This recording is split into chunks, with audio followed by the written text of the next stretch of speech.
لو أنزلنا هذا القرآن على جبل لرأيته خاشعا متصدعا من خشية الله.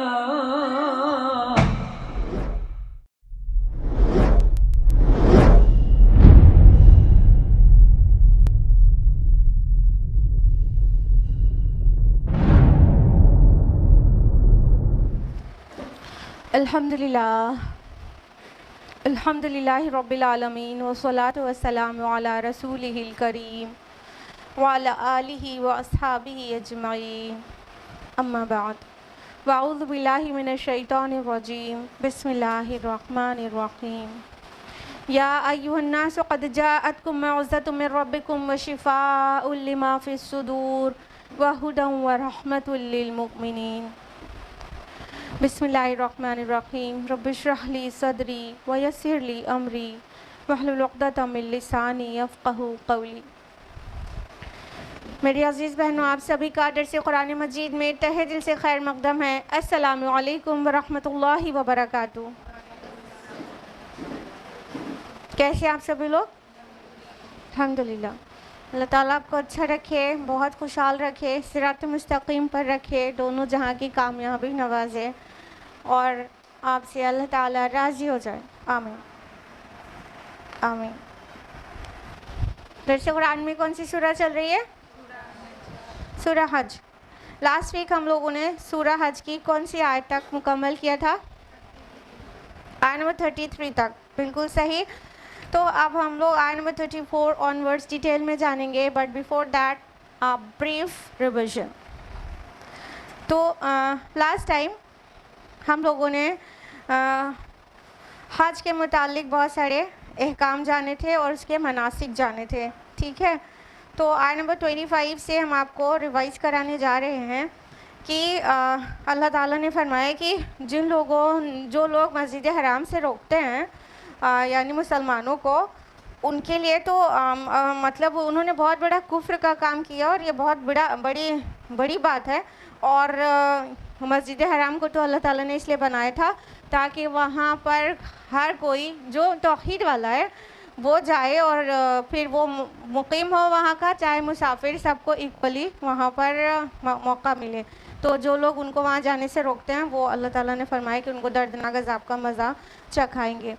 اور فرمایا کہ ابراہیم علیہ السلام کے لیے اللہ تعالیٰ نے حج کے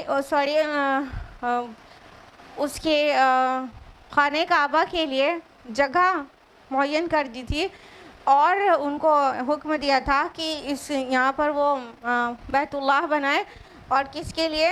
جو شرک نہ کریں ان کے لیے، اور اس گھر کو پاک رکھیں، کس کے لیے؟ طائفین کے لیے، قائمین کے لیے، رکوع کرنے والوں اور سجدہ کرنے والوں کے لیے، یعنی طواف کرنے والوں اور قیام کرنے والوں اور رکوع اور سجدہ کرنے والوں کے لیے، یعنی یہ خالص توحید کا مرکز ہے۔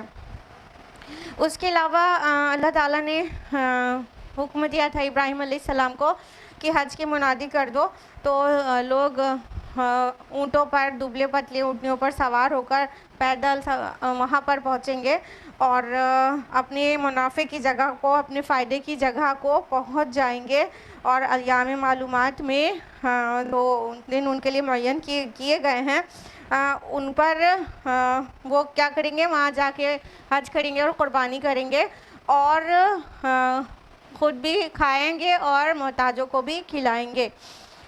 اس کے بعد فرمایا کہ جب یہ حج کے ان ارکان کو پورا کر لیں تو پھر اب وہ میل کچیل اپنے دور کر لیں، اور آپ کو بتایا تھا میل کچیل دور کرنے سے کیا مطلب ہے؟ احرام سے، حالت احرام سے باہر آ جانا اور اس کی پابندیوں سے آزاد ہو جانا، اور کوئی نظریں ہوں تو وہ نظروں کو پورا کر لینا۔ پھر فرمایا تھا کہ جو کوئی اللہ تعالیٰ کی حرمتوں کی تعظیم کرے گا تو وہ اسی کے لیے بینیفیشیل ہے، اس کے خود کے لیے، اس کا خود کا فائدہ ہے۔ اور فرمایا کہ تم پر تمام مویشی جانور حلال کر دیے گئے تھے، سوائے اس کے جو بتا دیا گیا، اور آپ کو پتہ ہے صرف سور حرام ہے مویشیوں میں. باقی 4 مویشی آپ کو بتا دیں جن 4 جانوروں کو مویشی کہتے ہیں آن دا ہول انعام. وہ کون کون سے ہیں؟ اونٹ، گائے، بکری، بھیڑ.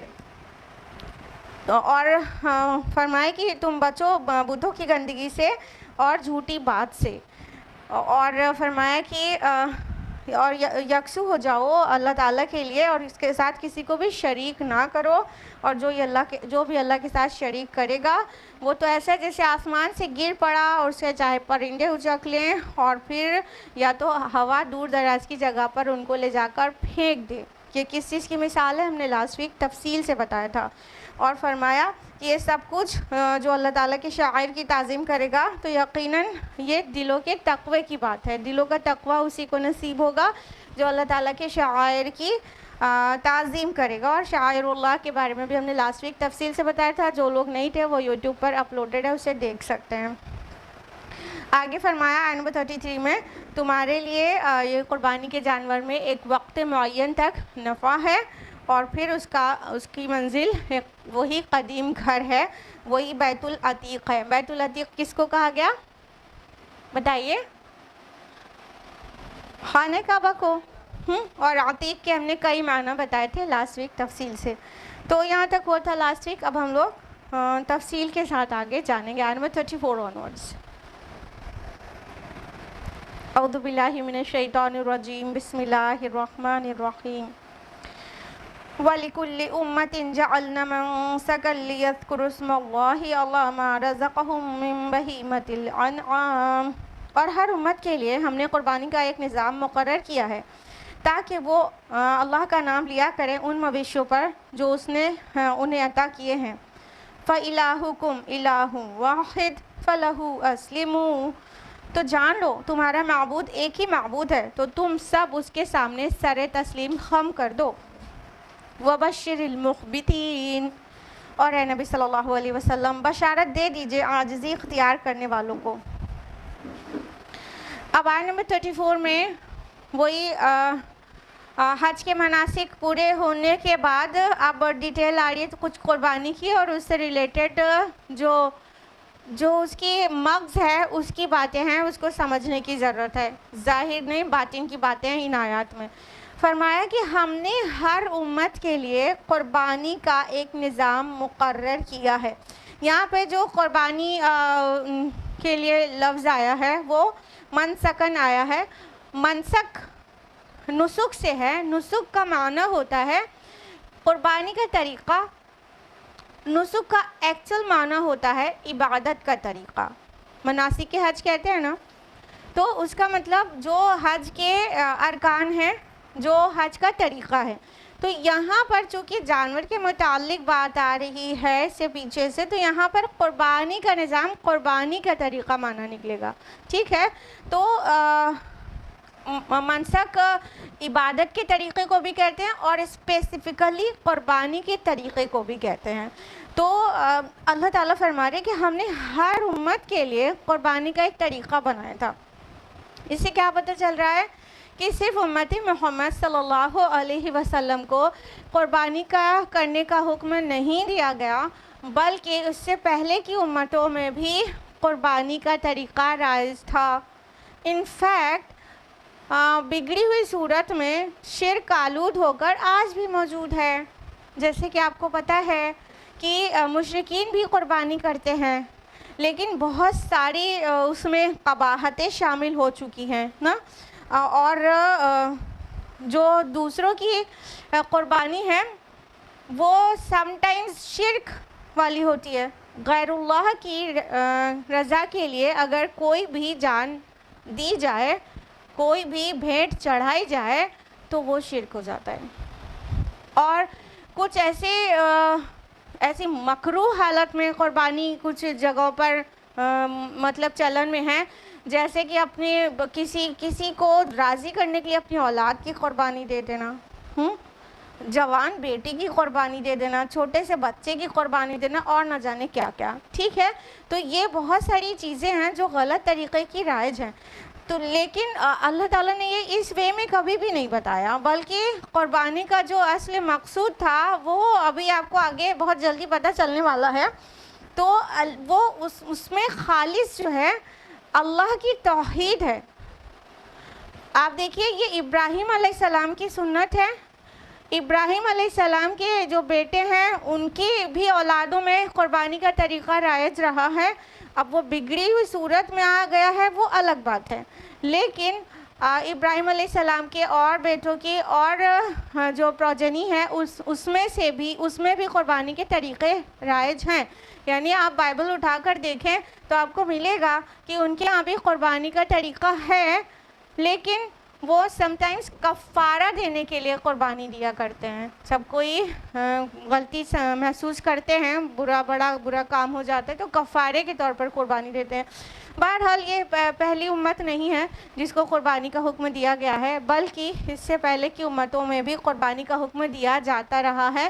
جیسے کہ رمضان کے روزوں کے متعلق جو کہا گیا سورہ بقرہ سورہ نمبر 2 آیت نمبر 183 میں کہ یا ایھا الذین آمنوا کتب علیکم الصیام کما کتب علی الذین من قبلکم لعلکم تتقون. اے ایمان والو تم پر روزے رکھنا فرض کیے گئے جسے تم سے پہلے کے لوگوں پر کیے گئے تھے تاکہ تم تقوی اختیار کرو.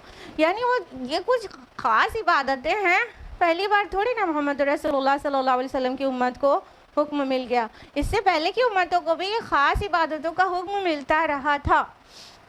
فرمایا کہ یہ جو قربانی ہے وہ کس لیے؟ اس لیے کہ تم اللہ کا نام لیا کرو مویشیوں کے اوپر. یعنی خالص توحید کے ساتھ یہ قربانیاں یا سیکریفائزز ہونی چاہیے. اور یہاں پر فرمایا کہ ما رزقہم من بہیمۃ الانعام. رزقہم سے کیا پتہ چل رہا ہے؟ جو اللہ نے تمہیں عطا کیا ہے. اس سے کیا پتہ چل رہا ہے؟ یہ ہمیں موڑ رہا ہے اللہ تعالیٰ کی طرف نا، کہ جو قربانی ہے اس کا تم جانور ذبح کر رہے ہو تو وہ جانور اللہ کا دیا ہوا ہے. ریمائنڈ کرو، ریکال کرو، اس کا شکر کرو کہ جو کچھ تمہارے پاس ہے وہ اللہ کا عطا کردہ ہے، تمہارا اپنا نہیں ہے. تو فرمایا کہ جو مویشی تم کو اللہ نے عطا کیے ہیں اس پر اللہ کا نام پکار کر قربانی کیا کرو. ٹھیک ہے. اور آگے فرمایا فَإِلَٰهُكُمْ إِلَٰهٌ وَاحِدٌ. بس تمہارا معبود تو ایک ہی معبود ہے. مطلب مقصد حقیقی کیا ہے؟ توحید کی طرف پلٹانا، معبود حقیقی کو پہچانوانا. اور فرمایا فَلَهُ أَسْلِمُوا. تم اسی کے آگے سرنڈر ہو جاؤ، تم اس کے آگے سر تسلیم خم کر دو. یعنی جو قربانی ہے وہ صرف آلہ ہے، ظرف ہے، وہ صرف مینس ہے، وہ صرف ریسورس ہے. وہ اس کی مقصد ہے وہ اللہ کا تقرب ہے، وہ اللہ کی رضا ہے، وہ اللہ کا نیئرنس ہے. تو مقصد یہ ہے. اور اگر یہ غیر اللہ کے لیے ہو جائے تو شرک بھی ہو جاتا ہے، کیونکہ یہ اللہ کی رضا کے لیے ہے نا، کہ اللہ راضی ہو جائے. تو اگر غیر اللہ کے لیے ہوگا تو شرک نہیں ہوگا. اللہ تعالیٰ نے قرآن حکیم میں ایک نہیں چار مقامات پر فرمایا ہے کہ تم پر حرام کیا گیا مردہ گوشت، خون، سور کا گوشت اور وہ کھانا جس پر اللہ کے علاوہ کسی اور کا نام پکارا گیا ہو. تو حرمت علیکم المیتۃ والدم ولحم الخنزیر وما اہل لغیر اللہ بہ. جس پر اللہ کے علاوہ کسی اور کا نام پکارا گیا ہو وہ کھانا، وہ جانور حرام ہے، وہ قربانی حرام ہے. یعنی کسی غیر اللہ کی رضا کے لیے کوئی جانور ذبح کیا جائے گا، وہ چاہے حلال جانور ہو اور یعنی مویشی میں سے ہو، اور چاہے اس کے اوپر بسم اللہ اللہ اکبر اللہ کا نام لے کے ذبح کیا جائے، لیکن وہ رضا پانے کے لیے کس کے تھا؟ فلاں بابا کے لیے تھا یا کسی بت کے لیے تھا کہ یہ راضی ہو جائیں، تو وہ قطعی شرک ہے. قربانی عبادت ہے اور عبادت میں اللہ کے علاوہ کسی کو شامل کرنا کھلم کھلا شرک ہے. اس میں کوئی دو رائے نہیں. ہم کو لگتا تھا کہ اللہ کے علاوہ کسی اور کے رضا کے لیے کوئی قربانی کرتا ہوگا. بھلا ایک بار گزر رہے تھے کہ جو درگاہ ہوتی ہے اس کے باہر کی روڈ پر لکھا تھا کہ بابا کی خوشی کے لیے قربانی کا جانور یہاں جمع کریں. Then I got to know it happens. مطلب غیر اللہ کی رضا مقصود ہوتی ہے sometimes کہ ان کی رضا کے لیے قربانی دیا جاتا ہے. اللہ اکبر.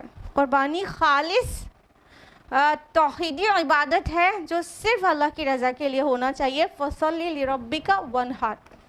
کہ اپنے رب کے لیے صلاۃ پڑھیے اور اس کے لیے قربانی کریے۔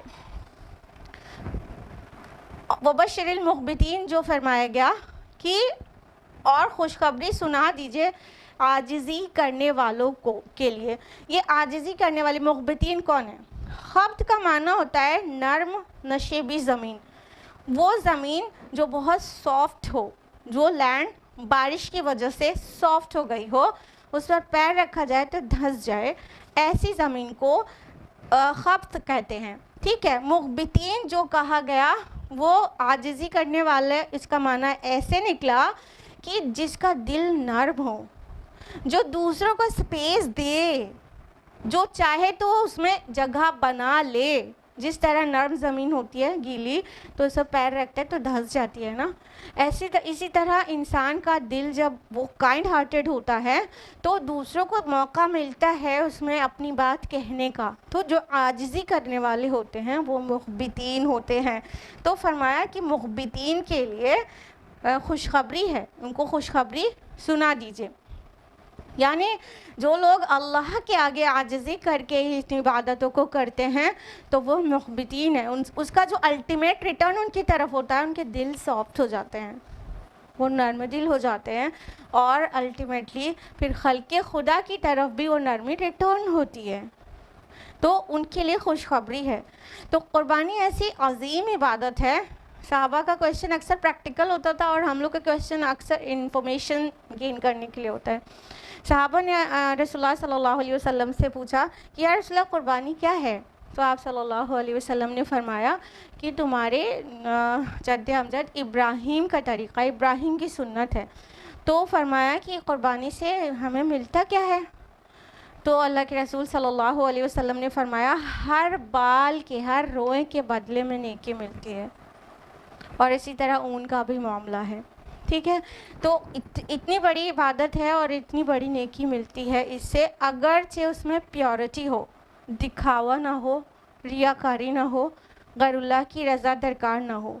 ایک غیر اللہ کی رضا وہ ہے کہ فلاں بابا کو راضی، فلاں بدھ کو راضی کرنے کے لیے سلاٹرنگ کیا، اور ایک غیر اللہ کی رضا یہ ہے جو ہمارے سوسائٹی میں رائج ہے۔ کون سی آپ کو پتہ ہے؟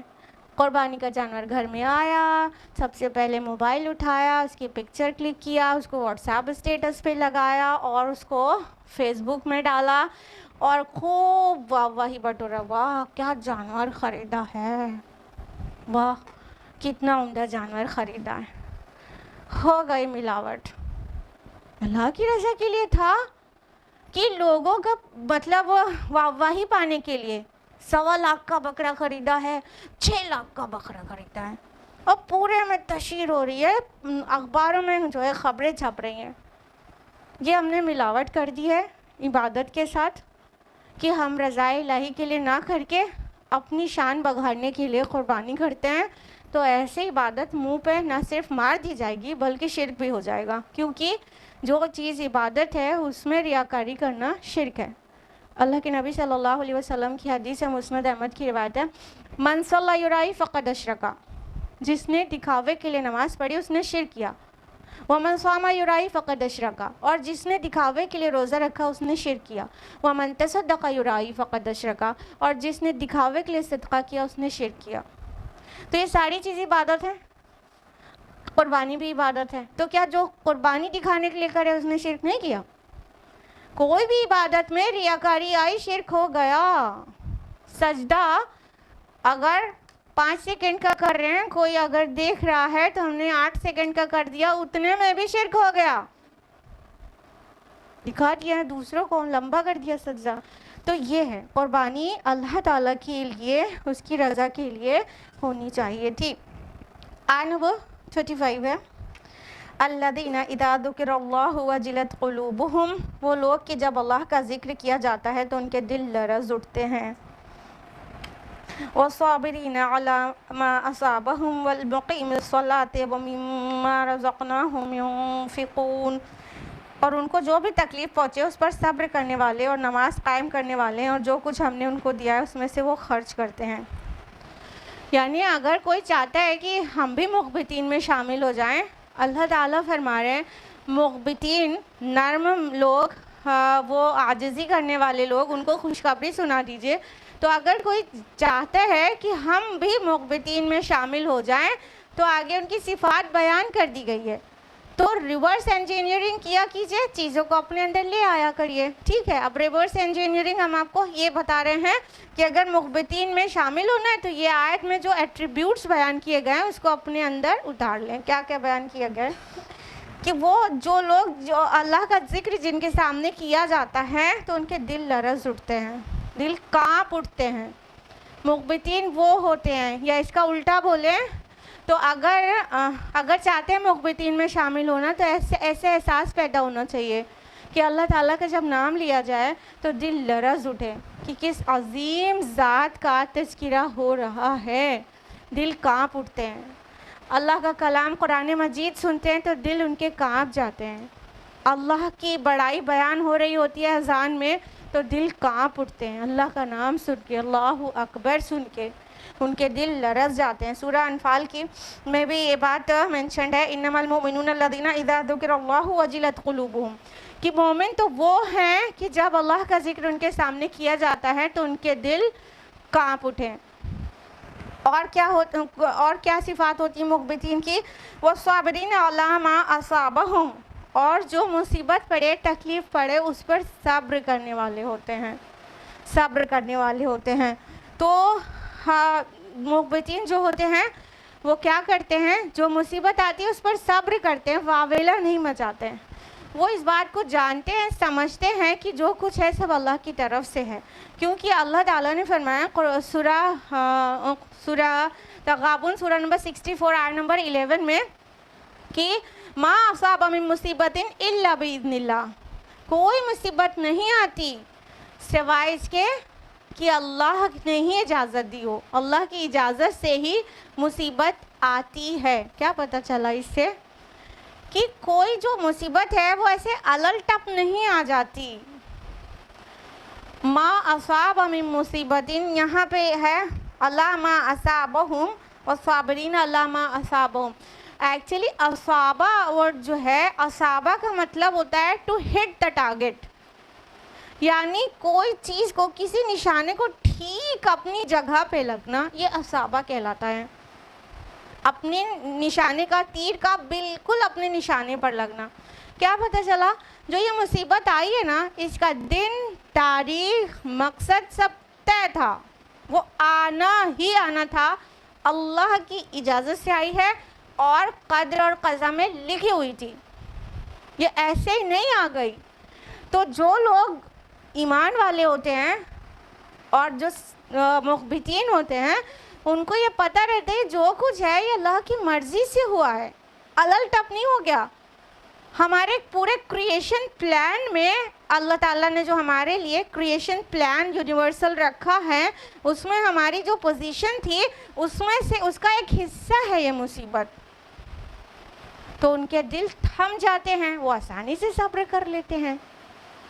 اور جو لوگ سوچتے یہ کیا ہو گیا اور اللہ سے ناراض ہو جاتے ہیں، واویلا کرنے لگتے ہیں، ہم ہی ملے تھے اللہ تعالیٰ کو ساری مصیبتیں ڈالنے کے لیے، اور فال بکنے لگتے ہیں، ان کے لیے صبر نہایت دشوار ہو جاتا ہے۔ ہوتا ہے نہیں ہوتا؟ دیکھا ہوگا اپنے اراؤنڈ، جو ہر مشکل کے ٹائم اللہ کی طرف پلٹتے ہیں ان کے لیے کیا ہوتا ہے؟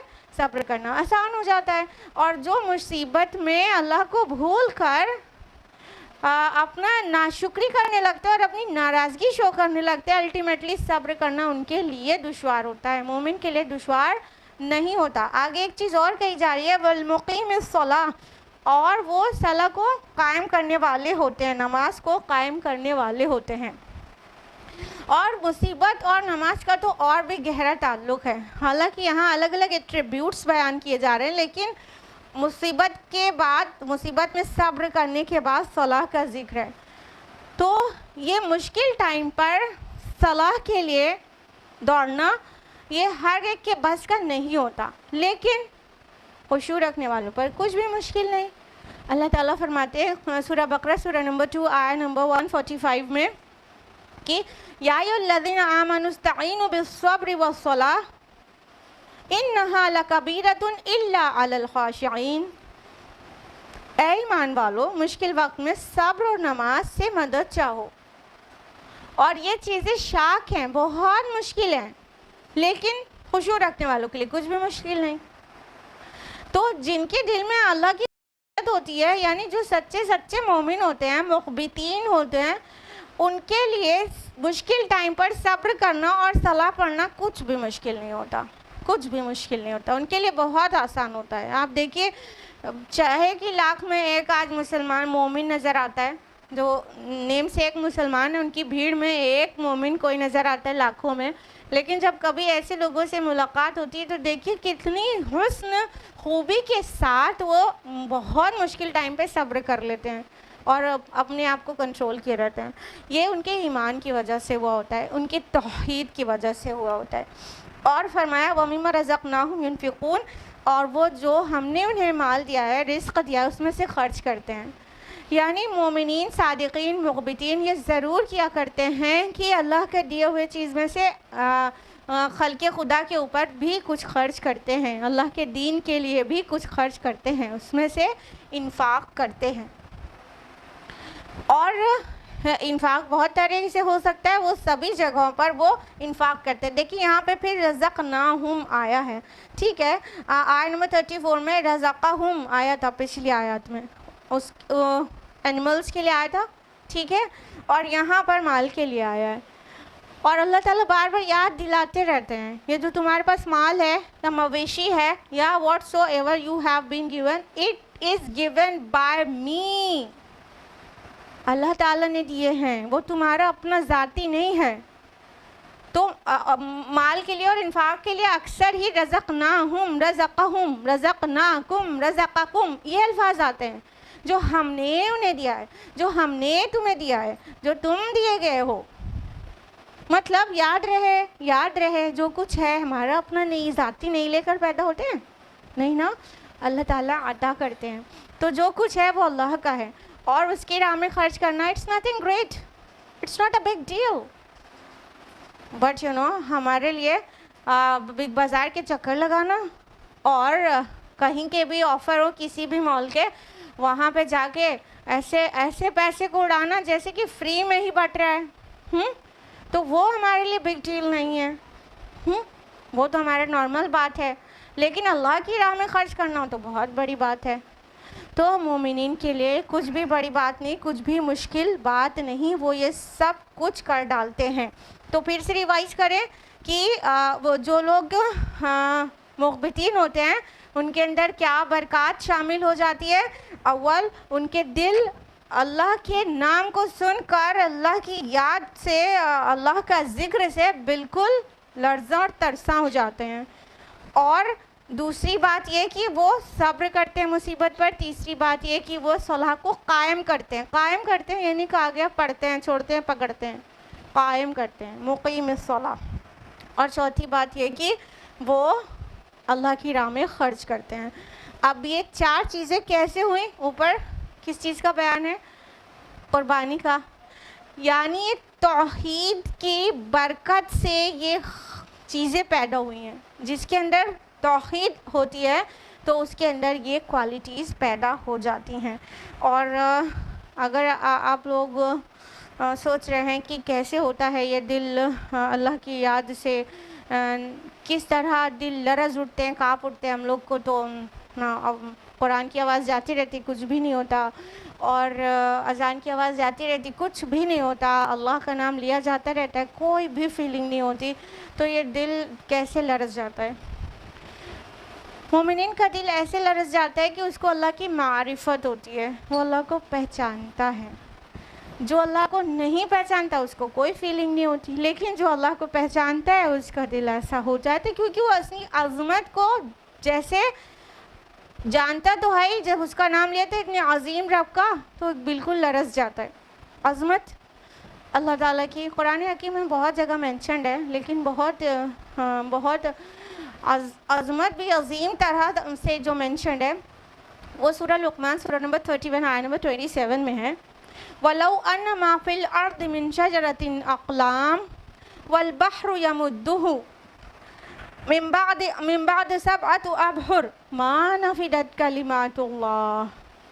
اگر زمین کے سارے درخت قلم بن جائیں اور سمندروں کی سیاہی ہو اور اس کے پیچھے 7 اوشن اور سپلائی میں ایڈ کر دیے جائیں تو بھی اللہ کے کلمات ناتمام ہوں. امیجن، اس عظیم رب کی بات ہو رہی ہے جن کو پتہ ہو کہ میرے رب کے کلمات لکھنے کے لیے اگر پوری دنیا کے جو ٹریز ہیں وہ پینز بن جائیں، more than 3 trillion trees are there on the face of the earth، وہ سارے پینز بن جائیں اور سارے سمندر کو انک بنا دیا جائے اور اس کے پیچھے 7 سمندر اور سپلائی میں جوڑ دیا جائے تو بھی اللہ کے کلمات ناتمام ہوں. جو رب اتنا عظیم ہے تو بتائیے اس کا ذکر ہونے کے بعد ہمارے دل کیوں نہیں تھرانا چاہیے، کیوں نہیں کانپنا چاہیے؟ اگر ہمیں اللہ کی معرفت ہوگی تو ہوگا نا، یہ نہیں ہوگی تو نہیں بھی ہوگا. آیت نمبر 36، وَالْبُدْنَ جَعَلْنَاهَا لَكُم مِّن شَعَائِرِ اللَّهِ، اور قربانی کے اونٹوں کو ہم نے تمہارے لیے شعائر اللہ میں سے بنایا ہے. لَكُم فِيهَا خَيْرٌ، تمہارے لیے ان میں بھلائی ہے. فَاذْكُرُوا اسْمَ اللَّهِ عَلَيْهَا صَوَافَ، تو تم ان پر اللہ کا نام لو انہیں صفوں میں کھڑا کر کے. فَإِذَا وَجَبَتْ جُنُوبُهَا، تو جب ان کے پہلو زمین پر ٹک جائیں. فَكُلُوا مِنْهَا وَأَطْعِمُوا الْقَانِعَ وَالْمُعْتَرَّ، تو اب اس میں سے خود بھی کھاؤ اور قناعت سے بیٹھ رہنے والے سوال کرنے والے کو بھی کھلاؤ. كَذَلِكَ سَخَّرْنَاهَا لَكُمْ لَعَلَّكُمْ تَشْكُرُونَ، اسی طرح ہم نے ان کو تمہارے لیے مسخر کر دیا ہے تاکہ تم شکر ادا کرو. اب یہاں پر فرمایا اور قربانی کے اونٹوں کو ہم نے تمہارے لیے شعائر اللہ میں سے بنایا ہے. یہ بات پچھلے ہفتے میں آئی تھی ریپیٹ ہو کر، ٹھیک ہے.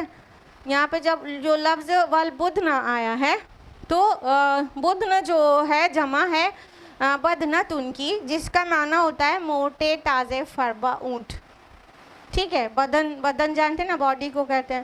تو جو بدن والے اچھے فربا موٹے تازے اونٹ ہو ان کو بدن کہتے ہیں. ٹھیک، تو یہ عرب کا مزاج ہے کہ ان کو جس چیز سے محبت ہوتی تھی وہ اس چیز کے بہت سارے نام رکھتے تھے. جو چیز ان کے لیے امپورٹنٹ ہو، جو چیز سے انہیں محبت ہو، تو اس کے بہت سارے نام ہوتے تھے ان کے یہاں. تو کیمل چونکہ ان کے لیے بہت ضرورت کی چیز ہے، ان کی سواری کے لیے بھی، ان کی ملک کے لیے بھی اور ان کے کھانے کے لیے بھی اتنے سارے فائدے ہیں اس میں. تو اونٹوں سے بہت زیادہ محبت کرتے تھے. تو بہت سارے اونٹوں کے نام ہیں، آپ کو پتہ ہونا چاہیے. الگ الگ اسٹیٹ میں اونٹوں کے نام الگ الگ ہیں. باقی اونٹوں کے اور بہت سارے نام ہیں، جیسے آپ نے سنا ہی ہوگا جمل، ابل اور ناقہ، خیم، رقاب، ضامر، شہاب، بخیرہ، صائبہ، سام، بعیر، یہ سب اونٹوں کے نام ہیں. اتنے سارے ناموں سے اونٹوں کو یاد کرتے تھے. ہاں، اونٹوں کی قربانی کو ذبح کرنا نہیں کہتے ہیں کیونکہ وہ لٹا کے نہیں کاٹے جاتے ہیں.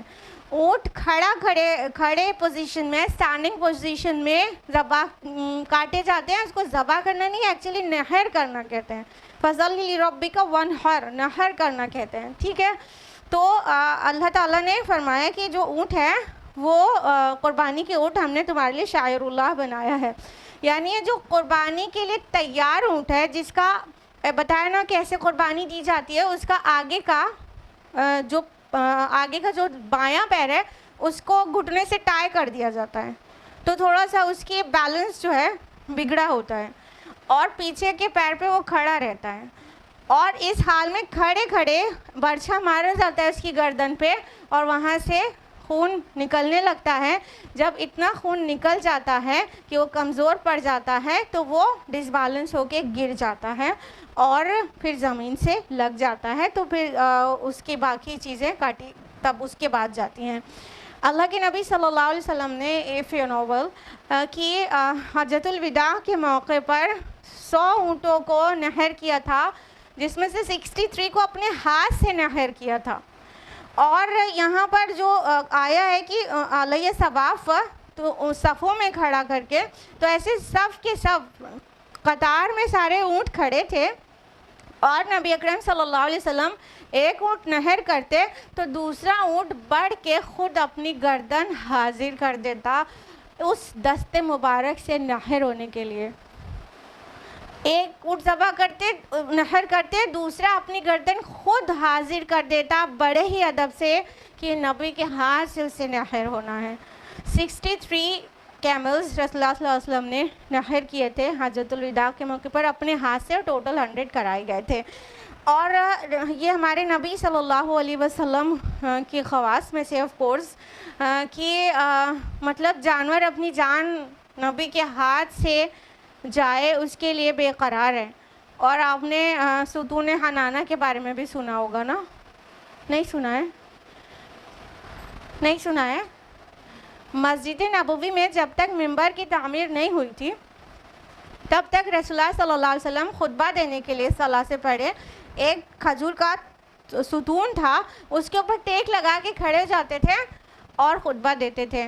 تھوڑا اسے ٹیک لگا لیتے تھے, ایک پلر تھا اس کا کھجور کا, اس کے تنے سے کھڑے ہو کے خطبہ ٹیک لگا کے خطبہ دیتے تھے. پھر ممبر کی تعمیر ہو گئی, آپ لوگوں کو پتہ ہے کہ ممبر بنا, بعد میں ممبر بنا دیا گیا, ممبر رکھ دیا گیا. پھر نبی اکرم صلی اللہ علیہ وسلم جب پہلی بار ممبر پر چڑھنے لگے خطبہ دینے کے لیے تو وہ جو ستون تھا نا کھجور کا, وہ بلخ بلخ کے رونے لگا. اس کے اندر سے آوازیں آ رہی تھی چھوٹے سے بچے کے ہچکی باندھ کے رونے کی. اس لیے اس ستون کا نام ستون حنانہ رکھ دیا گیا. یعنی وہ جو بچے کے مطلب رقت والا جو رو رہا ہے, پھوٹ پھوٹ کے رو رہا ہے, تو اس کا ستون حنانہ رکھ دیا گیا. پھر اس کے بعد اس جگہ پر وہ تو کھجور کا تنا تھا, پھر وہاں پہ ایک ستون تعمیر کر دیا گیا جس کو ابھی بھی ستون حنانہ کہتے ہیں. تو یہ ہمارے نبی صلی اللہ علیہ وسلم کے معجزات میں سے ہیں, جبکہ وہ معجزے کے طور پر نہیں, چیلنج کے طور پر پیش نہیں کیا گیا تھا. تو رسول اللہ صلی اللہ علیہ وسلم نے اتنے سارے اونٹوں کو نہر کیا تھا, اور اللہ تعالیٰ نے فرمایا کہ اور تم بھی ان پر اللہ لو انہیں صفوں میں کھڑا کر کے. یہاں پہ ثواف آیا ہے, تو ثواف صافہ کی جمع ہے, جس کا مطلب کھڑے صفوں میں قطار میں کھڑے ہونا بھی ہوتا ہے, اور ایسے اونٹ کو بھی کہتے ہیں جو پیر موڑ کے, جو اس کے لیے سلاٹر ہونے کے لیے, نہر ہونے کے لیے کھڑا ہو.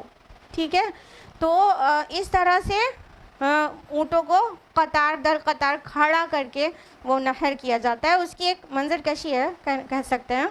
اور فرمایا تو جب ان کے پہلو زمین پر ٹک جائیں, یعنی وہ جو ڈس بیلنس ہو کے بلڈ کی کمی سے کمزور پڑ کے ڈس بیلنس ہو کے گر جائے, زمین پر لگ جائے, تو پھر فرمایا کہ اب تم اسے خود بھی کھاؤ اور قناعت سے بیٹھے رہنے والے کو بھی کھلاؤ اور سوال کرنے والے کو بھی کھلاؤ.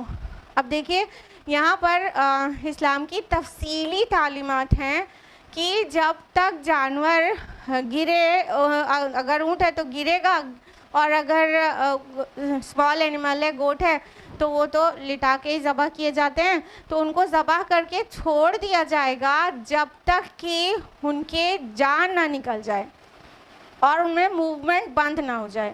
جب موومنٹ بند ہوگا, جان نکل جائے گی, تبھی اس کے گوشت کو کاٹنا چاہیے اور کھانا چاہیے. اگر جانور کو کاٹ دیا جائے اور اس کی جان ابھی نہ نکلی ہو پوری اور فوراً اس کی بوٹی بنا کے کھایا جائے تو یہ ویسے ہی حرام ہے جیسے حرام جانور کھایا گیا یا مردار کھایا گیا.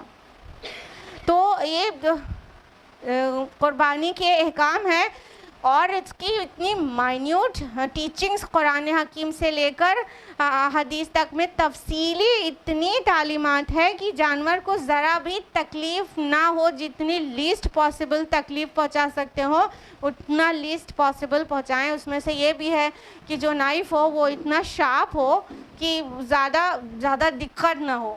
نائف جتنا زیادہ موٹا ہوگا اتنا ڈیمیج زیادہ ہوگا, تو اس کو جس وقت وہ ذبح ہو رہا ہوگا جانور, اس کو اتنی زیادہ تکلیف ہوگی. تو نائف شارپ ہو, ایک جانور کے سامنے دوسرے جانور کو نہ قربان کریں, اور جب تک اس کی پوری جان نہ نکل جائے تب تک اس کی بوٹی نہ بنائے وغیرہ, بہت ساری ڈیٹیلڈ احکام بیان کیے گئے.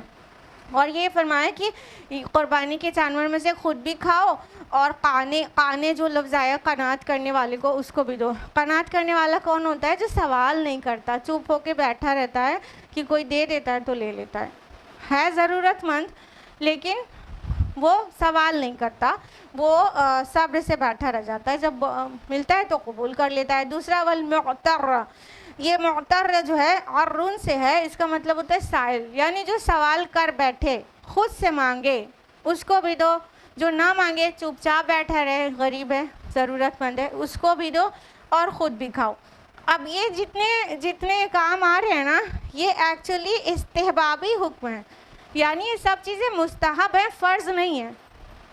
یعنی کہ انسان کو یہ پورا الاؤڈ ہے, احادیث سے پتہ چلتا ہے, بخاری کی حدیث بھی ہے کہ جو قربانی کا جو گوشت ہے وہ خود بھی کھاؤ اور سوال کرنے والے کو بھی دو اور سوال نہیں کرنے والے کو بھی دو اور پڑوسیوں کو بھی دو اور ذخیرہ بھی کرو. یہ ساری چیزیں جائز جو سب استحبابی حکم ہیں. شروع میں یہ حکم دیا گیا تھا کہ ذخیرہ تم میں سے کوئی بھی قربانی کے گوشت کا ذخیرہ 3 دن سے زیادہ نہ کرے. جب حالات خراب تھے, فائنینشیل کرائسس تھی, کافی غریب تھے, تو 3 دن سے زیادہ ذخیرہ کرنے کے لیے منع کیا گیا تھا. جب حالات صحیح ہو گئے تو ذخیرہ کرنے کا بھی الاؤ کر دیا گیا. اب انسان کو یہ ساری چیزیں مستحب میں آئیں گی, ساری چیزیں پرمیسیبل ہیں کہ چاہے تو پورا کا پورا ذخیرہ کر لے, 2-3 فریج لگا لے لائن سے اور سب کچھ فریج میں ہی ڈال دے, اٹ از الاؤڈ. ٹھیک ہے, کسی کے ساتھ شیئر نہ کرے. اور چاہے محتاجوں اور فقیروں کو دیکھے تو کچھ بھی ذخیرہ نہ کرے, سب کچھ بانٹ دے, اٹ از آلسو الاؤڈ. چاہے رشتہ داروں اور پڑوسیوں کو بانٹ دے اور باقی محتاج کو نہ دے, ذخیرہ نہ کرے, اٹ از الاؤڈ ٹو. اور چاہیے سب کچھ کرے, خود بھی کھائے, ذخیرہ بھی کرے, یعنی سٹاک لگا رہے فریزر میں ٹھوس کے, ہاں ذخیرہ بھی کرے, اور جو لوگ ویلدی ہیں ریلیٹیوز میں ان کو بھی دے دے, نیبرز میں ویلدی ہیں ان کو بھی دے دے, اور پورس کو بھی دے دے. اور صحابہ کا جو سب سے فیوریٹ طریقہ تھا وہ 3 حصہ کرتے تھے. ایک حصہ خود استعمال کرتے تھے, ایک حصہ رشتہ داروں اور ویلدی لوگوں میں ڈسٹریبیوٹ کرتے تھے, اور ایک حصہ غریبوں میں. تو یہ بھی بہت اچھا ہے, یہ بہت اچھا ہے, بیلنسڈ ہے, سب طرح کے لوگوں کو مل رہا ہے. تو یہ سب طرح سے الاؤڈ ہے, لیکن کوئی ایک پہ بھی عمل کیا جائے گا تو بھی گناہ گار نہیں ہوگا انسان. اسی آیت میں لاسٹ فقرہ ہے کہ کذالک سخرناھا لکم لعلکم تشکرون, اسی طرح ہم نے ان کو تمہارے لیے مسخر کر دیا ہے تاکہ تم شکر ادا کرو. اللہ تعالیٰ نے اتنے بڑے بڑے اینیملس کو ہمارے لیے مسخر کر دیا ہے. ذرا سوچئے کہ اونٹ ہم سے کتنا زیادہ بڑا ہوتا ہے, اس کا وزن کر لیجئے, اس کی ہائٹ دیکھ لیجئے, ابھی پتہ چل جائے گا ہم سے کتنا گنا بڑا ہے. ہاں اونٹ ہے, گائے ہے, ہم سے زیادہ وزن کی ہوتی ہے, لیکن اللہ تعالیٰ نے انسان کو ایسی قوت دی, ایسی صلاحیت دی, ان کو ایسا انسٹرکشن, ایسا آرڈر دیا کہ وہ تابع فرمان ہے, اپنے سے چھوٹے مخلوق کے سائز میں اس تابع فرمان ہے. انسان ان کو مسخر کر دیتا ہے. ذرا سوچئے کہ اگر اونٹ کسی حال پہ نہر ہونے کے لیے تیار نہ رہے تو طاقت ہے اس کو انسان قابو کر لے اپنی طاقت سے, یا اس کا گوشت پریشر کوکر میں چڑھا دے اور گلے ہی نہ, کیا کرے گا انسان؟ اللہ تعالیٰ نے مسخر کر دیا, ہمارے لیے مسخر کر دیا, ہمارے کنٹرول میں دے دیا, ہمارے لیے تابع فرمان بنا دیا. اتنے بڑے بڑے اینیملس کو, ہاتھی بھی ہوتا ہے کسی کا تو وہ بھی مسخر ہوتا ہے. اگر اتنے وائلنٹ ہو یہ اینیملس, اسپیشلی مویشی وائلنٹ ہو, تو پھر ہم کر کیا لیں گے؟ یہ اللہ تعالیٰ کا انتظام ہے نا ہمارے لیے, لعلکم تشکرون, تاکہ تم شکر گزار ہو جاؤ. کبھی محسوس کیا کرو, کبھی غور کیا کرو, لوگ ایک سے ایک سوال کرتے ہیں, کیسے کریں, دینداری کیسے آئے, ثابت قدمی کیسے آئے, وغیرہ وغیرہ, اتنے سارے مسائل ہیں لوگوں کے.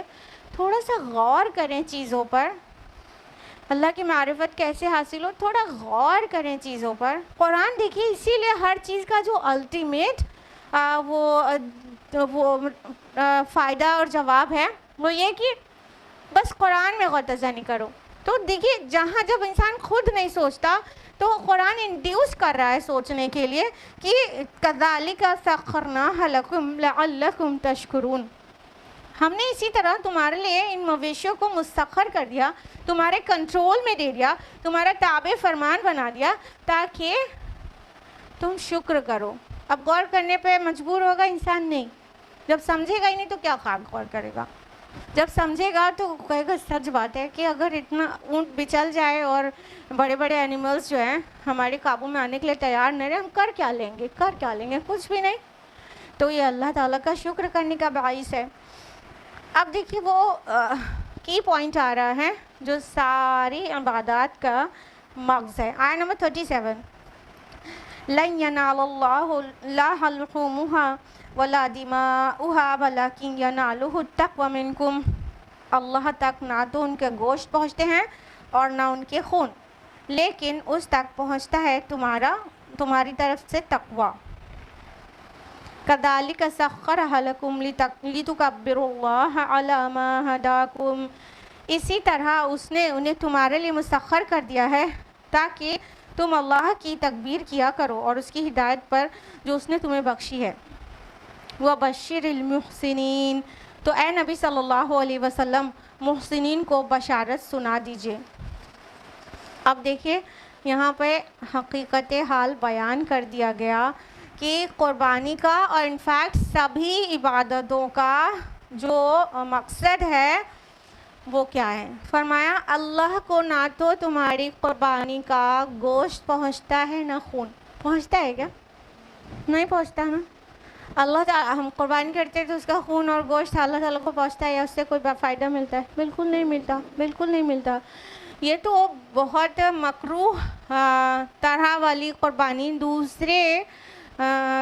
دوسرے فیتھس میں خصوصاً مشرکوں کے ہاں رائج ہے، جیسے کہ بیبلونین سویلائزیشن آپ جانتے ہوں گے نا، بابل کی سبھیتا، وہاں کی جو مشرک بیبلونیا سویلائزیشن تھی اس میں یہ مانا جاتا تھا کہ یہ دیوتاؤں کی دعوت آسمان کے اوپر ہوتی ہے اور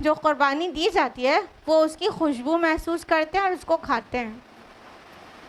تو یہ مکروہ چیزیں ہیں، اسلام نہیں سکھاتا۔ اللہ تعالیٰ کو خون اور گوشت نہیں پہنچتا، کیا پہنچتا ہے؟ اللہ تعالیٰ کو تمہارے دلوں کا تقویٰ پہنچتا ہے، یعنی کہ تم نے کتنا مطلب مہنگا جانور ذبح کیا ہے، کتنی حیثیت تھی تمہاری، اس کے ریشو پرپورشن سے وہ کیسا تھا، جو اللہ تعالیٰ فزیکل نہیں دیکھتا وہ بھی امپورٹنٹ ہے، وہ بھی امپورٹنٹ ہے۔ اگر انسان نے زیادہ مہنگا جانور لیا اور اس لیے کہ میں اپنے رب کے لیے قربانی کرنے جا رہی ہوں تو اس کو بیسٹ آف دا بیسٹ دوں گی، تو اور پھر اس کی تشہیر نہیں کی، اس میں ملاوٹ نہیں کی، تو وہ بھی ویلیوبل ہے ان دا سائٹ آف اللہ سبحانہ و تعالیٰ، ٹھیک ہے، وہ بھی ٹھیک ہے۔ لیکن اصل چیز ہے دل کا تقویٰ، اصل چیز ہے نیت، اصل چیز ہے اخلاص، کتنے خلوص کے ساتھ ہم نے وہ مال خرچ کیا تھا، چاہے لاغر کمزور سا بہت چھوٹی سی ایک گوٹ کیوں نہ ہو، بہت چھوٹی سی جتنی حیثیت تھی، لیکن دل و جان سے اللہ کی رضا کے لیے اللہ کے حکم کی فرما برداری میں وہ قربانی پیش کی تھی۔ تو اگر یہ ہے تو اللہ تعالیٰ کو تمہارے دل کا تقویٰ چاہیے، اور یہ قربانی تمہارے لیے ایک تربیت ہے، اللہ کو خون اور گوشت نہیں چاہیے، تمہارے نفوس کی تربیت کرتے ہیں اللہ تعالیٰ۔ کس چیز کی تربیت ہے؟ کہ جب ہم جانور کو ذبح کرتے ہیں، اس کا خون بہتا ہوا دیکھتے ہیں، اور اس کے پیچھے جو مقصد ہوتا ہے کہ وہ اللہ تعالیٰ کے حکم پر ہم نے یہ کیا ہے، تو اس سے ہمیں کیا تربیت ملتی ہے کہ اے میرے رب، یہ میرا ایک کائنڈ آف ویلتھ ہے، ایک مالی شکل ہے جس کو میں نے آپ کی راہ میں قربان کیا ہے۔ اے میرے اللہ، اگر میری جان کی بھی ضرورت پڑی نا آپ کی راہ میں، آپ کے دین کے لیے یا آپ کی رضا کے لیے، تو حاضر ہے۔ اے میرے اللہ، میں ذہناً اس بات کے لیے تیار ہوں کہ میری جان کبھی بھی دینے کا موقع آیا تو میں حاضر ہوں، میں پوری طرح سے حاضر ہوں۔ یہ ایک تربیت ہے جو قربانی سے ملتی ہے ہر مسلمان کو. اللہ کو اس کا تقوی، انسان کا تقوی چاہیے. قربانی کا گوشت اور خون نہیں چاہیے، تقوی چاہیے. اور ان کی انسانوں کی، مسلمانوں کی، مومنوں کی نفوس کی تربیت کرنا مقصود ہے. اور فرمایا کہ اسی طرح اس نے انہیں تمہارے لیے مسخر کیا ہے. پھر سے آیا گیا کہ جو سیکریفائس اینیمل ہے وہ تمہارے لیے تمہارے کنٹرول میں دے دیا گیا ہے تاکہ تم تکبیر کرو اللہ تعالیٰ کی اس ہدایت پر جو اس نے تمہیں دی ہے. دیکھیے سملر میسج قرآن حکیم میں روزے کے حکم کے متعلق بھی آیا ہے. سورہ بقرہ سورہ نمبر 2 آیت نمبر 185 وَلِتُكَبِّرُوا اللَّهَ عَلَى مَا هَدَاكُمْ وَلَعَلَّكُمْ تَشْكُرُونَ، اور تاکہ تم اللہ کی کبریائی بیان کرو جس طرح اس نے تمہیں ہدایت دی ہے، اور تاکہ تم شکر گزار بن جاؤ. تو روزے کے متعلق بھی آیا کہ الٹیمیٹلی تمہارے نفس کی تربیت ایسی ہو جانی چاہیے کہ پھر تم تکبیر کہنے والے بن جاؤ. اور اس کا ظاہر کیا ہے؟ اس کا ظاہر کیا ہے؟ رمضان کے بعد عید میں، اور یہاں پہ عید الاضحیٰ کی بات چل ہی رہی ہے، ٹھیک ہے، اس میں تکبیرات پڑھی جاتی ہے. صلاح کے لیے جب جایا جاتا ہے عیدین کی دونوں نماز، عیدین چاہے عید الاضحیٰ چاہے عید الفطر، عیدین کی نماز کے لیے جانے میں تکبیرات پڑھا جاتا ہے. اس کا ظاہر ہے اور یہ ریکمینڈڈ ہے، ایک راستے سے جائیں اور دوسرے راستے سے آئیں اور بآواز بلند تکبیر پڑھتے ہوئے جائیں. اللہ اکبر اللہ اکبر لا الہ الا اللہ واللہ اکبر اللہ اکبر وللہ الحمد. ہر جگہ اللہ کی تکبیر کی گونج ہو جائے، تاکہ ہر جگہ اللہ سب سے بڑا ہے، اللہ سب سے بڑا ہے، حمد اس کے لیے ہے، تعریف اس کے لیے ہے، اللہ سب سے بڑا ہے. پورا معاشرہ گونج جائے اللہ کی کبریائی، اللہ کی بڑائی سے. تو یہ ہمیں تربیت مل رہی ہے قربانی کرنے سے کہ یہ جو جانور تھا اس کو اللہ نے ہمارے لیے مسخر کیا ہے. اس کو ہم نے کاٹا ہے تو ہم نے اپنے ایک مالی چیز قربان کی، اپنی جان بھی آج نہیں کل قربان کرنے کی ضرورت پڑی تو اے میرے رب ہم کر دیں گے. یہ ابراہیم علیہ السلام کی سنت ہے. ابراہیم علیہ السلام کی جان کا نذرانہ مانگا گیا، وہ کود پڑے. ان کے بیٹے کی جان کا نذرانہ مانگا گیا، کاٹنے کے لیے تیار ہو گئے. یہ ابراہیم علیہ السلام کا طریقہ ہے. اور الٹیمیٹلی ہمیں کیا پتہ چلا کہ ان سب کو پیدا کرنے والا میرا اللہ ہے جو سب سے بڑا ہے. لہٰذا ان ساری تربیت کو پانے کے بعد اللہ ہی کی کبریائی بیان کرو جس طرح اس نے تمہیں ہدایت دی ہے. اور فرمایا وَبَشِّرِ الْمُحْسِنِينَ، اور اے نبی صلی اللہ علیہ وسلم محسنین کو بشارت سنا دیجئے. یہاں پہ احسان لفظ ایکچولی اخلاص کے معنی میں ہے. جس نے خلوص کے ساتھ، پیورٹی آف انٹینشن کے ساتھ سیکریفائس کیا تھا تو ان کو بہت خوشخبری ہے. احسان یہی تو ہے. درجہ احسان کیا ہے؟ کہ جتنا آرڈر ہے اس سے بڑھا کے دے دیا جائے، جتنا اس سے بڑھا کے کر دیا جائے تو وہ احسان ہے. ٹھیک ہے، جتنے کا ہمارے اوپر obligation تھا یا جتنے کے ہمارے اوپر قرض تھا یا جتنے کے ہماری لائبلٹی تھی اس سے بڑھا کے ہم کر دیں تو وہ درجہ احسان ہے. تو ایکچولی ہم کو درجہ احسان پر فائز ہونا چاہیے، بڑھا کے کرنا چاہیے. دیکھیے ہم عید الاضحیٰ میں قربانی کرتے ہیں، جانور کو ذبح کرتے ہیں. اس سے ہمیں نفس کی تربیت یہ لینا چاہیے کہ جو ہماری انا ہے نا، یہ جو انا ہمارے اندر بیٹھا ہے، تکبر، بڑائی، ہم اپنی بڑائی سمجھتے ہیں. کوئی بھی کوالٹی ہوتی ہے تو اس کو اپنی طرف منسوب کرتے ہیں. یہ جو بڑائی ہے نا، اس بڑائی کے جانور کو روز روز ذبح کریں کہ بڑائی صرف اللہ کے لیے ہے، بڑائی میرے لیے نہیں ہے. تو اپنی انا کو ذبح کرنا ریالٹی ہے، اپنی انا کو ذبح کرنا احسان ہے. لیکن ہم جانور تو ذبح کر لیتے ہیں، لیکن جن رشتہ داروں سے ناراض ہوتے ہیں ان کے ہاں گوشت نہیں بیچتے ہیں، کیونکہ بیچ میں تکبر آ جاتا ہے کہ وہ تو ہمارے مخالف ہیں، انہوں نے تو ہمارے ساتھ ایسے وقت پہ ایسا کیا تھا. تو اب ہم نے ظاہری عمل تو کیے بہت سارے، اور زبان سے تو تکبیر اللہ اکبر کہا، لیکن ہم نے اپنی انا کو، اپنے ظاہری جانور کو تو ذبح کر دیا، لیکن ہم نے اپنے انا والے شیطان کو ذبح نہیں کیا. یہ کرنے کی ضرورت ہے. اپنے نفس کی جو ایول ڈیزائرز ہیں ان کو سپریس کریں اور اس پر اللہ کا حکم لگائیں. یہ اصل جیت ہے. اس سے آتا ہے تقویٰ, اس سے پیدا ہوتا ہے. اور یہ سب چیز جو قربانی سے یہ سب چیز انسان حاصل کر رہا ہے, شکر ہے, قربانی کا جذبہ ہے, اپنی جان کی قربانی کا جذبہ ہے, اپنی انا کو مٹانے کا ایک عزم ہے, اور اللہ تعالیٰ کی نعمتوں کو محسوس کرنے کا ایک شکر ہے. پوری جو آل ٹوگیدر ٹیچنگز ہیں ان کو اگر ہم نے اپنے اندر جذب کیا تو کیا ہوا, محسنین کی جماعت میں شامل ہو جائیں گے. اس سے پہلے کہا گیا تھا نا, تقویٰ پہنچتا ہے اللہ تعالیٰ کا, اللہ تعالیٰ کو تمہارا تقویٰ پہنچتا ہے, تو تقوی کے ساتھ چیزیں کیا تو پھر محسنین کی جماعت میں بھی شامل ہو جائیں گے, اور محسنین کی جگہ جنت ہے.